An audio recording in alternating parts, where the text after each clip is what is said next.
As more and more begin to know, the status quo has got to go. They're bound to say yes to a man named Dr. No, a man who makes the establishment panic. Grassroots are growing way too wild, too organic.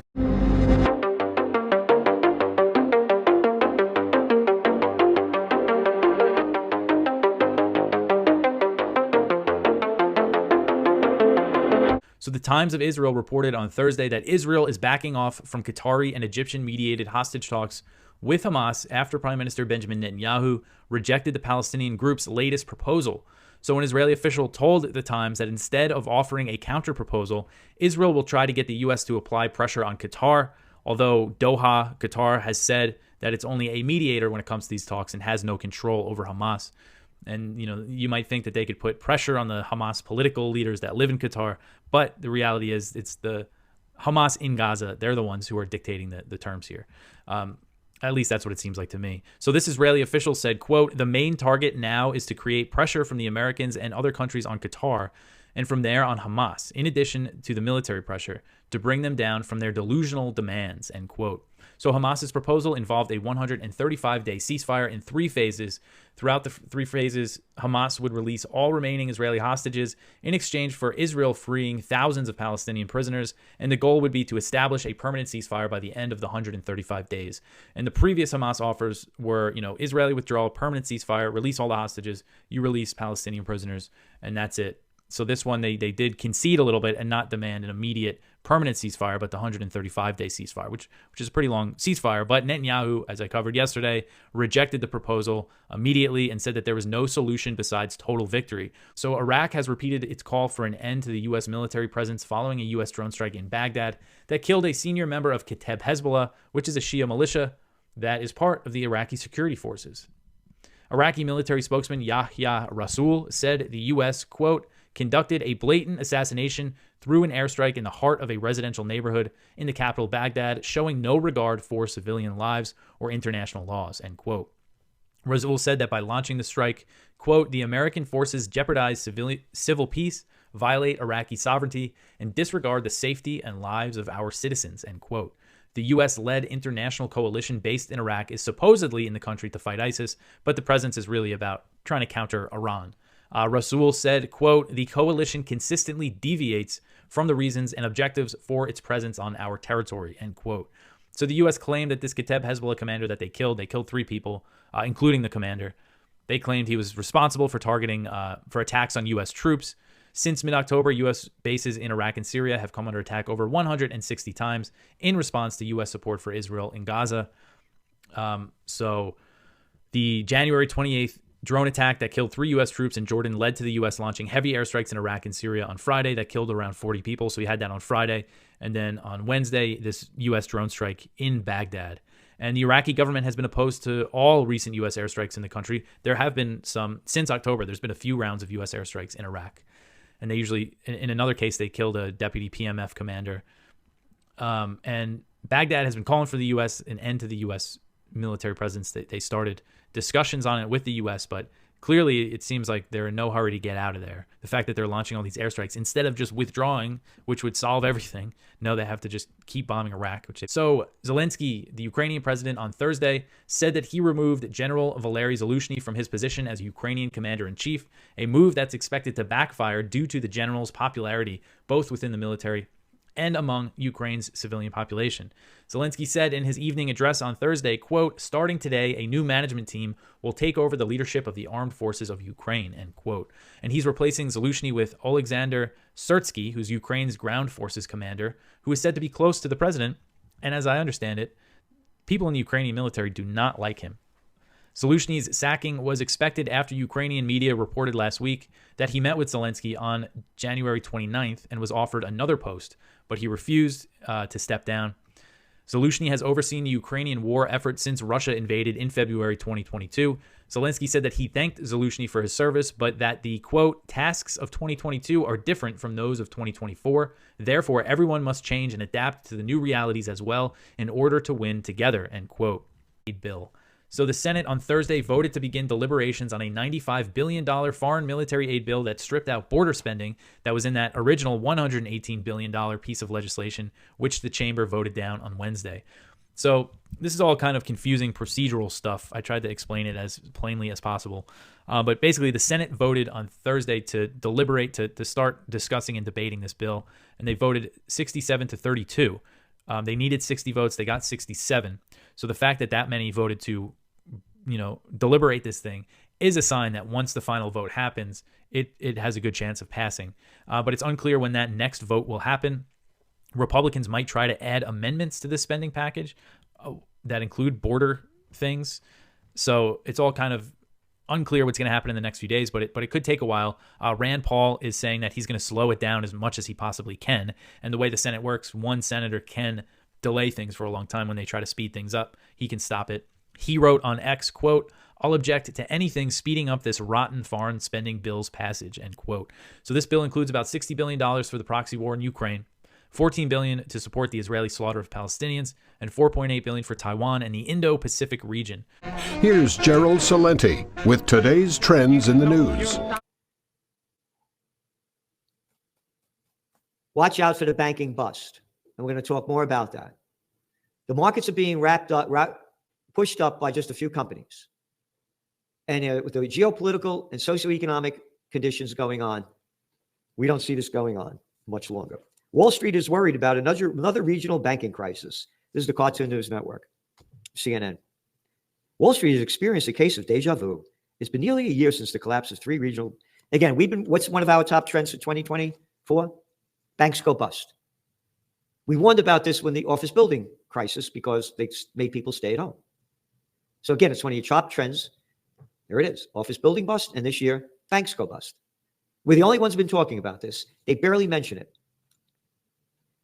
This is from Wall Street on Parade. That's a great site to go to. Pam and Russ Martins, they do a great job. Here's how it opens. And again, repeating what we've been saying, but they do a great job.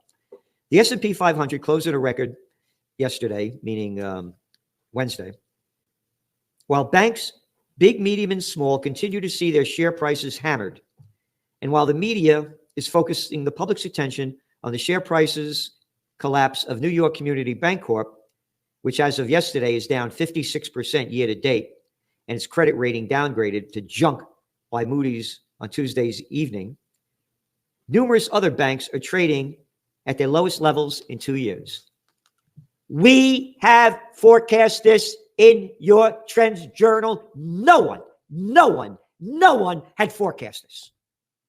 No one. There's going to be a banking crisis, the likes of what you haven't seen in your. Hey, this crash is going to be worse than the 1929 stock market crash. And then they go on to list some. KeyBank, 22nd largest. Shares down 50%. Comerica, 32nd largest bank, 415 branches, down 50%. Western Alliance Bancorp, 35th largest bank, down 45%. Valley National Bank, 37th, down 43%. Then they go on to say small regional banks have experienced even more dramatic share price pain. First Foundation Inc., parent of First Foundation Bank, has seen its share price lose 70% of its market value. So yeah, the markets are going up. You know what it is? It's prostitute. Bullshit. That is bullshit. You got it?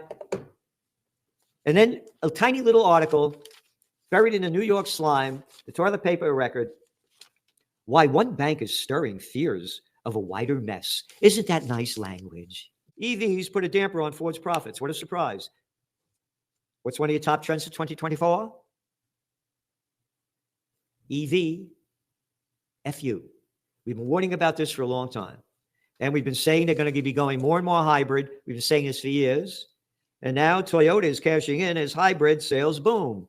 Dun, da, da, da. What a surprise. So that's what we tell you. We tell you what they're reporting, our analysis, and our trend forecasts. So when we say hybrids are going to go up, if you want to invest in that sector, then that's the kind of thing that you do. We don't tell you what to do. We have no advertisers. Zero. Nada. Nobody tells us what to do. Okay. This is, every week in the Trends Journal, we have Big's getting bigger. Private equity buyers take majority stake in Baker Tilly. Devon Energy Corp talks to acquire Calgary-based driller in Enerplus Corp. Amundi and deal for Alpha Associates. UK home builder Bharat to buy Rival. Merck to buy Elanco's Aqua Arm for $1.3 billion. You got it? You got it? The bigs are getting bigger. And the reason they're getting bigger is because all those little scumbags sold out your country. They're sending hundreds of billions of dollars in weapons to keep bloodying the killing fields in Gaza and Ukraine. Nearly $1 trillion in the military-industrial complex. How can you keep sending all this money when you got a $34 trillion debt? Where are you getting the money from? We are on the brink of a geopolitical, socioeconomic crisis, the likes of which I've never seen in my entire life. And if we don't unite for peace, we're going to die for war.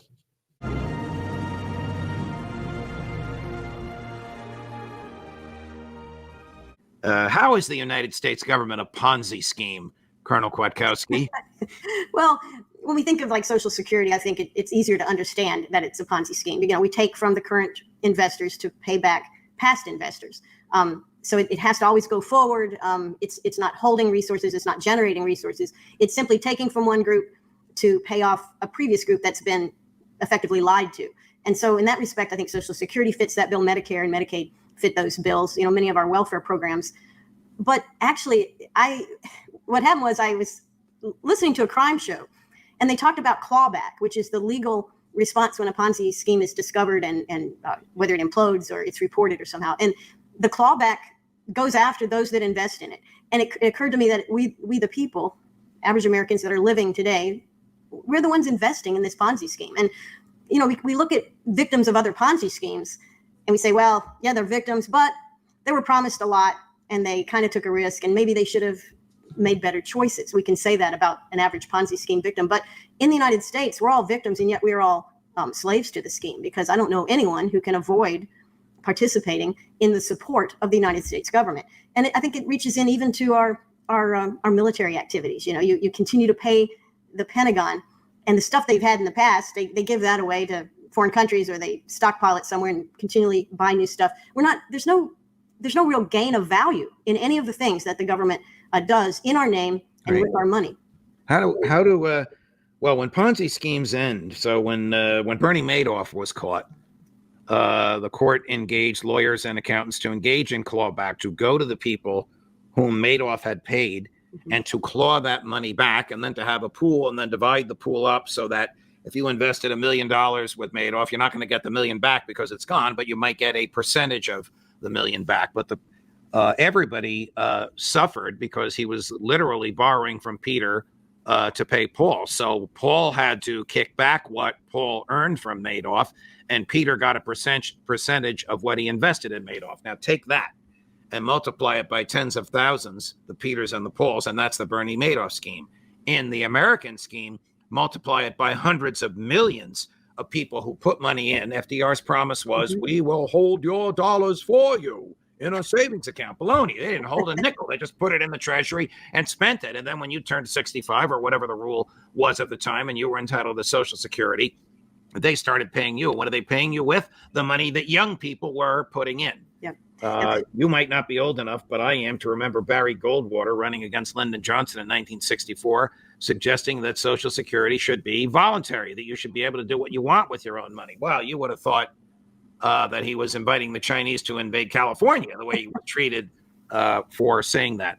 Yeah. But this clawback could be dangerous. Sure. If the United States government collapses, couldn't it? Well, that's right. And the way I understand it, and I could be wrong, but it's not just clawing back those who have received recent payouts. They certainly go after those. But it's also taking the resources of recent investors. So, you know, your last year of paying Social Security, that's also part of what is taken from you. And so in a practical way, maybe they can't take it. But in a kind of overview way or a grand way, the resources are any resources that are left are all going to be sucked out and then redistributed. So Ponzi scheme. I think it fits. I think a lot of people think of our government today in that way. But when you connect that to The Great Taking, which is a short book that's free on the internet, thegreattaking.com, I guess, and many other places, this it talks about how investments and are collateralized, and then it talks about the order of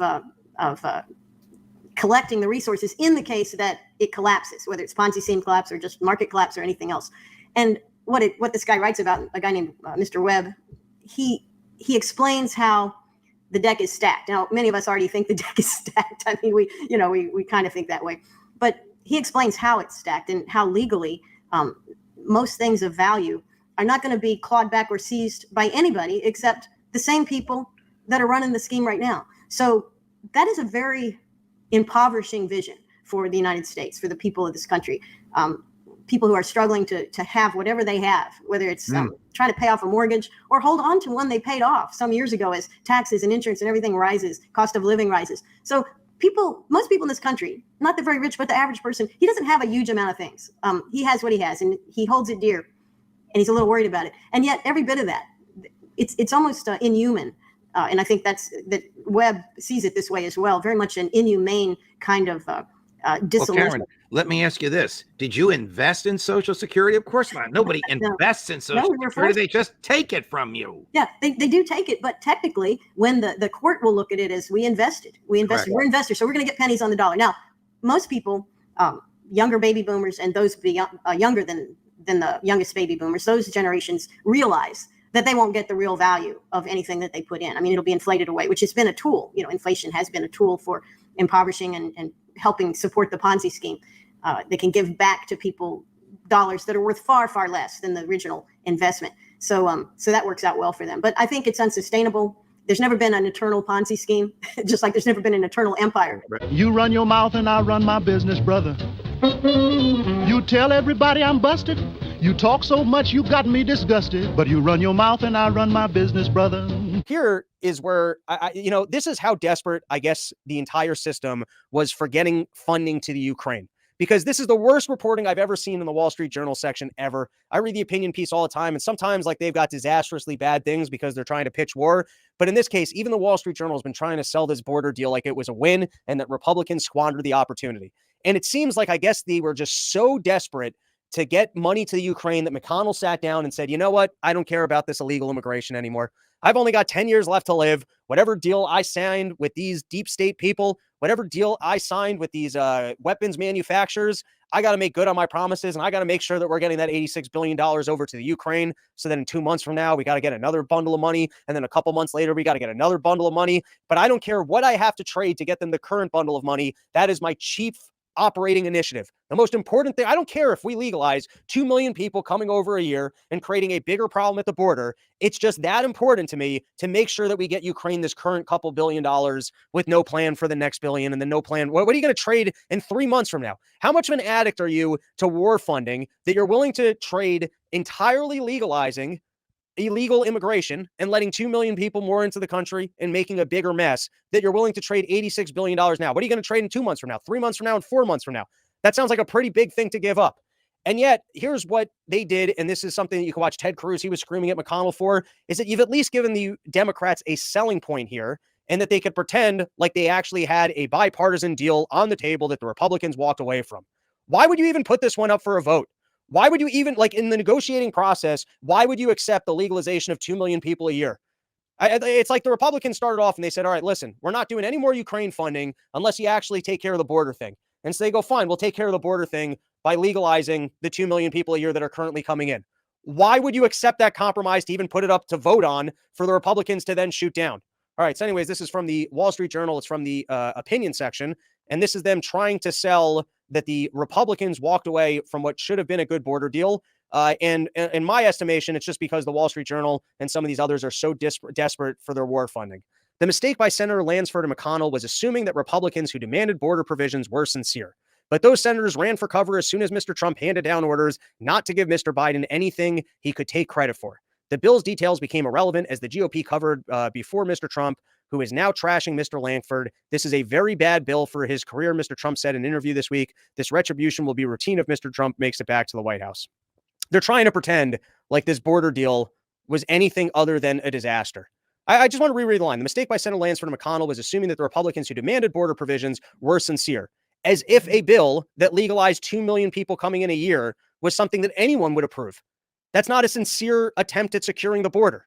This is from the New York Times. Donald Trump is accused of doing grave wrongs and trying to overturn the election. But who should decide the consequences of that? Should it be 9 people in Washington? Should it be individual states? Should it be Congress? Or should it be the electorate of the United States, which can for itself assess whether Trump's conduct is so blameworthy that he should not have the opportunity to serve another term? Something that we were saying a year ago when this case came up. How is it democratic to remove this person if what he did was so terrible and was actually insurrection and voters hated it? Well, then he'll lose an election. Leave this to the voters. Removing the person and not letting voters make the decision would seem to me like that undermines democracy. It can only be democracy if we can remove the plague of Donald Trump. I don't know. That's not really the way democracy is supposed to work.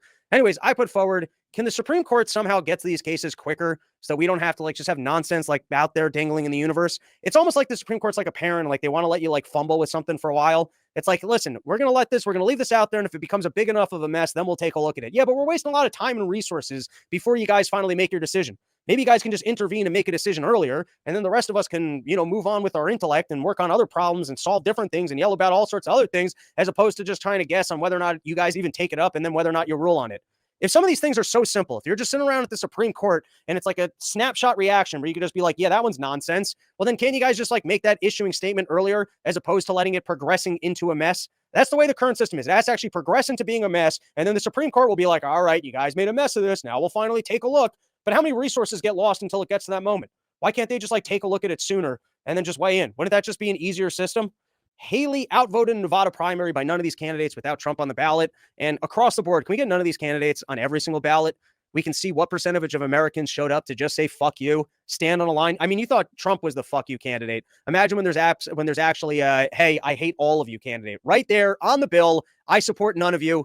I mean, maybe you could argue that that's what some of these other parties or even the LP party is. But I like that. Put that right. Make people earn your vote. Why don't we? And you know what it should be? If 50% of the population shows up and votes for none of these candidates, then maybe your presidency actually comes with less authority and power. Isn't that maybe that should be, that's the way that we actually unwind government, is that unless you actually get 50 or 55% of the vote, and by 55% of the vote, I don't mean just the vote. I mean the population that can vote actually showing up and voting for you. Maybe you are the president, but with more limited authority. I don't know exactly the way that would work. I mean, currently they do the executive orders. They do all sorts of things to exert authority that they don't currently have. But maybe, I don't know, if you're a president and 40% of the population or more than 40% of the population votes for specifically none of these candidates, hey, we hate both of you and we don't support either one of you, then you're a president with lesser authority. Or at least let's get that number on the books. Why don't we find out how many more people will show up and vote if you actually have an option for, hey, fuck you. Don't tread on us. Let me read this to you and I want to get your comment on it. This is from Soul. There have been many examples of peoples and places around the world that lifted themselves out of poverty in the second half of the 20th century. These would include Hong Kong, Singapore, and South Korea. In the last quarter of the 20th century, the huge nations of India and China had vast millions of poor people rise out of poverty. The common denominator in all these places was that their rise out of poverty began after government micromanaging of the economy was reduced. This was especially ironic in the case of China with a communist government. And here's the key. With social justice advocates supposedly concerned with the fate of the poor, it may seem strange that they seem to have paid remarkably little attention to places where the poor have risen out of poverty at a dramatic rate and on a massive scale. That at least raises the question whether the social justice advocates' priorities are the poor themselves or the social justice advocates' own vision of the world and their own role in that vision. What do you think of that? Well, this is what we inevitably get when people in high positions of power pay no price for being wrong, as Sol likes to put it. So they don't actually have a huge incentive to say, all right, so it's the poverty and the injustice I'm against. What is it that what sort of processes or what sort of general institutions could we as a society embrace to increase the likelihood that people will have income mobility and will have more justice than we otherwise would? So instead of embracing the ideas of, say, Booker T. Washington, they've embraced the ideas of Al Sharpton just because they're more likely to arouse the passions of the feeble-minded, so to speak. So when it comes to things Alexandria Ocasio-Cortez could say when she has a microphone in front of her, she could say things like, I was watching Keith Knight Don't Tread on Anyone the other day, and it turns out he did a ton of research when he worked at Walmart and found out the primary reason people got fired at all Walmart locations was as a causal result of a lack of attendance and showing up on time. This is something within our control. We could leave earlier. We could bring books to places and get there and work early. You can also see that there's a great deal of correlation between people who get early on the job experience, get their foot in the door, start networking, start asking questions, start being more ambitious on the job and looking for opportunities. Those people will have higher incomes than they otherwise would. So just those two things, gaining on the job skills and asking questions and having your attendance in line. By the way, that happened at Walmart and Dish Network. When I worked at both places, attendance was the number one reason people lost their job. Those are much more within the control of the average person than, you know what, I can't control what time I get to work, but I can end systemic racism by voting once every 4 years. So the fact that they don't have the incentive to do that is one thing, but the fact that they constantly avoid such obvious, much more productive avenues of how to actually teach people to do things effectively does get to the question as to how really sincere they are. But then again, they don't have much incentive to be sincere when they're not generally held accountable, because it's not that, you know, people, you win elections based on how much truth you tell. It's how many emotions you rile up and get people to vote for you. So yeah, Sol is definitely correct in how could we falsify whether these people are really, really well intended? I mean, the example of AOC is just so bad. She posts a picture saying, look, my abuela's home in Puerto Rico has been devastated. She needs money. We need to pass this law to give them more money. So Matt Walsh of the Daily Wire says, you know what? If you, Tesla driver, congresswoman in America, aren't going to help her, I'll raise a bunch of money. And the Daily Wire raised $100,000. And AOC's campaign got a hold of the GoFundMe Indiegogo people and said that we won't be accepting the money. Now, when we get something like that, how is that possibly seen as having some sort of innocent explanation? Are you telling me Barack Obama, Harvard graduate president of America, believes that corporations pay men 25% more just because they're male? Yeah. I mean, there's just almost no innocent explanation for any of this. And right. I think that's a great way that sort of nudges people into saying, if you really cared about this, here's how I'd be able to tell. So you can change and you can admit you're wrong. And that's how I can differentiate the good people from the bad people, the well-intended from those who don't really care about the effects of their policies. So yes, that was an excellent part of the book. You know, Ayn Rand gets criticized for being selfish and not caring about the poor and all that. But her argument was, look, obviously these people don't care about the poor. If you cared about the poor, you would look around the world and say, what is it that makes the poor better off? Answer, a market economy.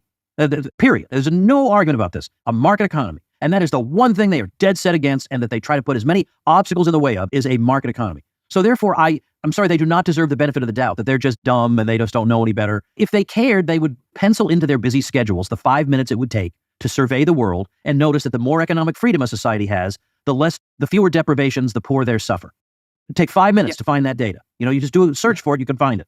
So therefore, we can rule out that that's what they care about. Now, I don't mean this to absolutely exclude the possibility that there are some people who are so lazy that they haven't even bothered to look into how places become rich and why they stay poor. I'm sure there are intellectually lazy people, but then those people are so contemptible that they can't even look into the very thing that they're supposedly passionate about, that I just don't care about their opinion.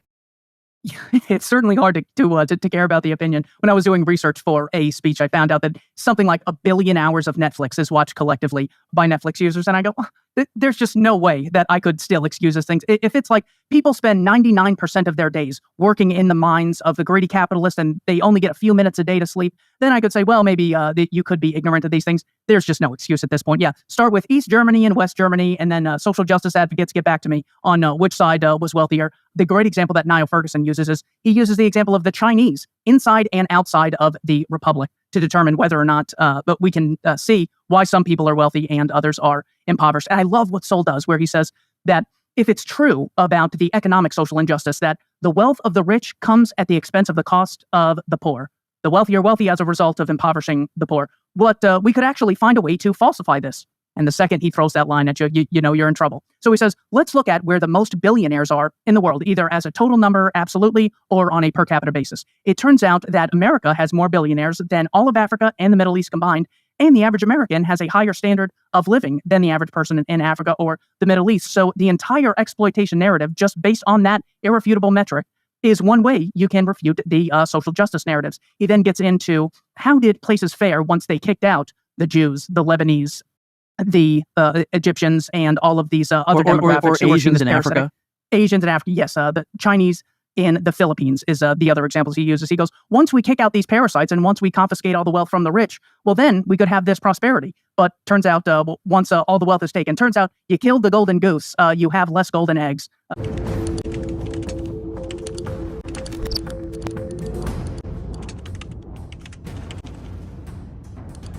Said they hastily proposed a convention to be held in May 1787, but get this, for the purpose generally of amending the Confederation. This was done before the delegates of Massachusetts and of the other states arrived. Still not a word was said about destroying the old Constitution, and making a new one. So he's saying, well, I thought we were sold on the idea that they were just going to amend the system, and now we're being given a brand new one. He said the states, still unsuspecting and not aware that they were passing the Rubicon, appointed members to the new convention for the sole and express purpose of revising and amending the Confederation, and probably not one man in 10,000 in the United States, till within these 10 or 12 days, had an idea that the old ship was to be destroyed. And he put to the alternative of embarking in the new ship presented or of being left in danger sinking. So Federal Farmer was recognizing that there were some people who were selling it as one thing, but probably wanting to manipulate it over time as something else. And he says the plan proposed appears to be partly federal, but principally, however, calculated ultimately to make the states one consolidated government. So calculated. This was intentional to Federal Farmer. He said the first interesting question, therefore, suggested is, how far the states can be consolidated into one entire government on free principles. And he suggested that there were really only three options going forward. Either they were going to stay with the system as is, or they were going to make changes. And so the first option, he said, was distinct republics connected under a federal head. In this case, the respective state governments must be the principal guardians of the people's rights and exclusively regulate their internal police. In them must rest the balance of government. This is much more similar to what was under the Articles of Confederation. So option one was basically kind of keep things the same. The states were kind of the leading role. It was, just a very distinct federal system of federalism. He said the Congress of the states or federal head must consist of delegates amenable to and removable by the respective states, because that also asserts that they are in charge. If they are just representing the state should be able to withdraw them or recall them at any point. Two, he said, he points out that under this federal version of government, the powers of Congress would be rather advisory or recommendatory, basically just recommendations and not coercive is how he put it. That's option one. Option two, he said, we may do away with the several state governments and form or consolidate all the states into one entire government with one executive, one judiciary, and one legislature, consisting of senators and representatives collected from all parts of the Union. In this case, there would be a complete consolidation of the states. Now, James Madison proposed something not even this aggressive in what was known as the Virginia Plan early on in the Philadelphia Convention. We know throughout the convention that Alexander Hamilton pushed for a total consolidation. I've got an episode talking about Hamilton's absolute worst plan. So certainly this was one of the options on the table. And you might be surprised at what Federal Farmer has to say about that in just a moment. But number three is we may consolidate the states as to certain national objects and leave them severally distinct independent republics as to internal police generally. Let the general government consist of an executive, a judiciary, balanced legislature, powers generally on foreign concerns, and everything else is reserved to the states. Very similar to what James Madison described as the structure of the proposed Constitution in Federalist 45. He said the powers delegated by the proposed Constitution to the federal government are few and defined. Those reserved to the states are numerous and indefinite. That's basically option number three. And he saw the last one as a partial consolidation because some of it was going to be nationally dictated, but everything else was going to be reserved to the states. That was the one that he favored, and that's how he put it. The third plan, or partial consolidation, is, in my opinion, the only one that can secure the freedom and happiness of this people. So Federal Farmer, one of the leading anti-federalists, was not in favor of keeping the Articles of Confederation. He also was not in favor of the Virginia Plan, the Madisonian original plan, or the Hamilton approach, but he wanted this kind of mixture of partly national, partly federal. That's what we were told that we were getting. And he's going to examine that further to see if it actually fits that description throughout the rest of his essays. But get this, I once had some general ideas that the second plan was practicable. So he really was on board with plan number two. So some people will tell us like, oh, these were just bad people. They only wanted to consolidate power. Maybe you can say that about Hamilton.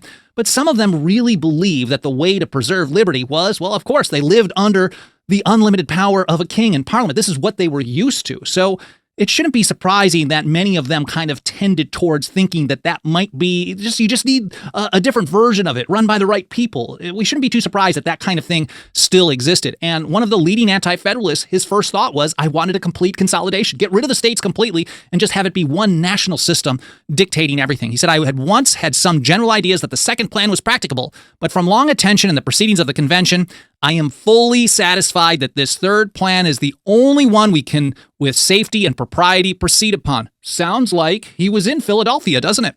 Melancton Smith, possibly. He said the convention appears to have proposed the partial consolidation, evidently with a view to collect all powers ultimately in the United States into one entire government. So he's basically saying, the third plan is the way to go. And it might look like they've given us the third plan, but I think over time, it's not going to be plan three. It's going to turn into plan two. And I'm not on board with that at all. And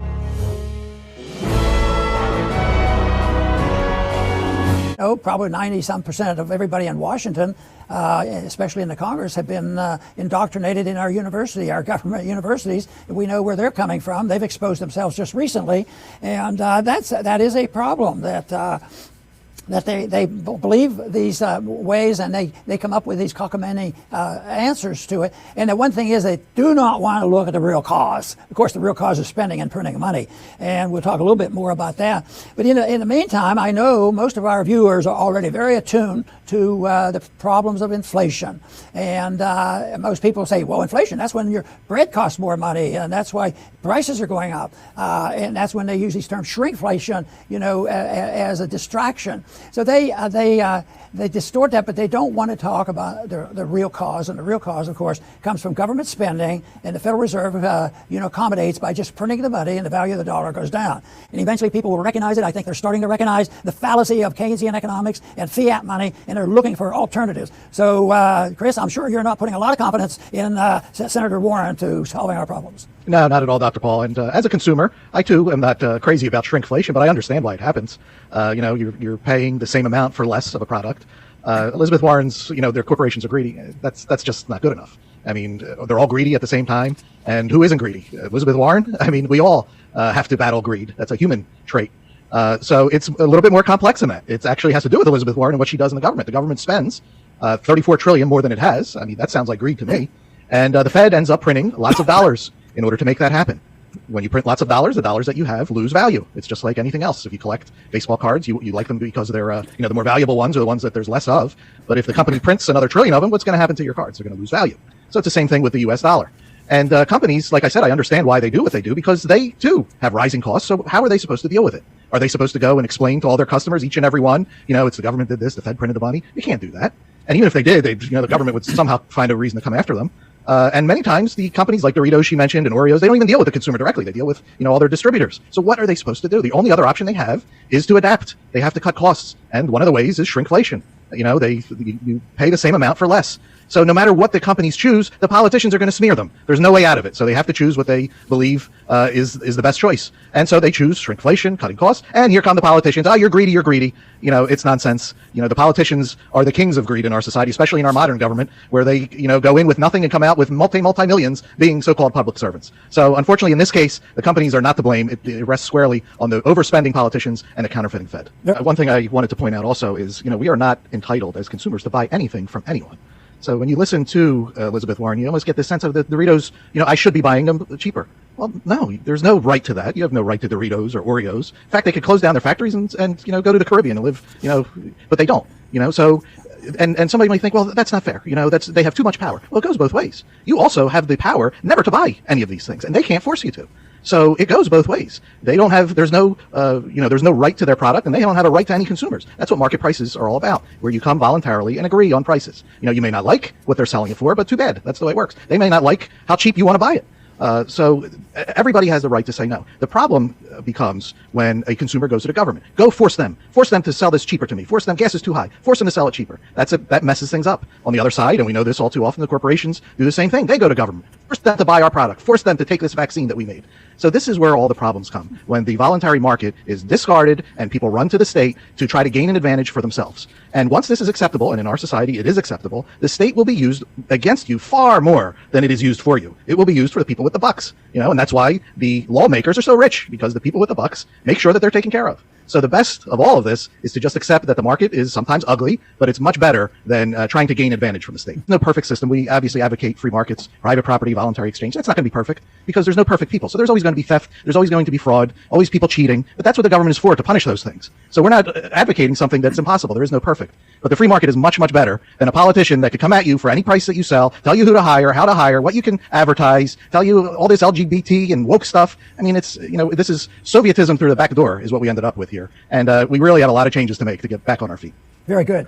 And you mentioned the business about the information peak, and there's a bit of lying that goes on. And I think there's a lot of lying going on. And I think we've been infected with a principle of nihilism. And the people that I met so often, they did not have a conscience. They didn't have any remorse if they supported a war that went badly and millions of people died, or people suffered from the consequence of this bad policy. They don't have the remorse on that. And I think that's that is something that tells you that they become nihilistic rather than thinking that overriding, even the wonderful part about our Constitution, there still is a higher natural law that people should, in a moral society, be cognizant of that. But that is not the case. But I still think the conditions are ripe for changes in the positive, because every time there's a bad thing happens or there's hypocrisy exposed, people will say enough is enough. So we have to keep moving that right along. Now, I do want to thank all our viewers for tuning in today to the Liberty Report. Please come back soon.